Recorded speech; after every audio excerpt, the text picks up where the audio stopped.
retirement, is it really as good as people say?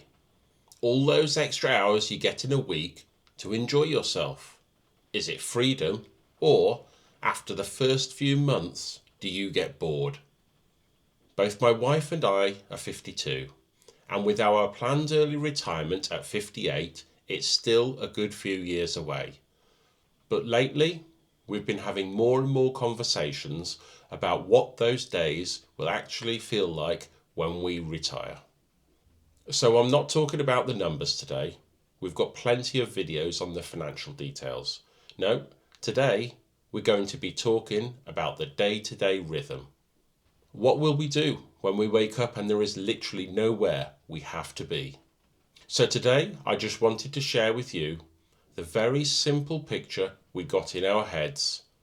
Nothing flashy, no round the world cruises or buying a villa abroad, just ordinary affordable things that will make both of us think, yeah, that's worth continuing to carry on at work until then. The single biggest thing we're looking forward to is proper time together, especially in the mornings. Right now, we almost never get a slow morning as a couple, even at weekends, because my wife works Saturdays and Sundays as part of her shift. So one of us is heading out the door early every day. In retirement, that all disappears. We both love swimming, so most days we see ourselves getting up fairly early. Not stupid early, we've done enough of that whilst we were working. Just normal early, and heading to the pool for a morning swim. I do freestyle. There's something about the rhythm of it, the way the water feels and the breathing. It's the closest thing I have to meditation. Whether working or not, it's a great way to de-stress. My wife prefers a gentler pace, but we both come out feeling brilliant. Then, straight home for a breakfast with absolutely no rush. No checking the clock, no thinking about the commute, just tea or coffee and a leisurely choice of whatever breakfast we fancy, and a proper chat while the day is still fresh. After that, because we're both a bit obsessed with our step counters, we'll almost certainly go for a long walk. Nothing extreme, we're not suddenly turning into fell runners, just aiming for our usual 10 to 12,000 steps. But the difference will be the flexibility. We can wait for the rain to stop, or go in the cool of the evening if it's a hot day, or decide on the spur of the moment to walk somewhere different. And because we're not squeezing it in after a long day at work, we can actually stop halfway, have a rest on a bench, or pop into a cafe and turn it into a proper little outing, rather than exercise for the sake of it. That's pretty much the backbone of our day. Morning swim, leisurely breakfast together, and a good walk when we feel like it. Of course, this still leaves plenty of time left for other hobbies or odd jobs to be done around the house. We tend to eat our evening meal quite early. It's something that we've kept going from when our kids were younger.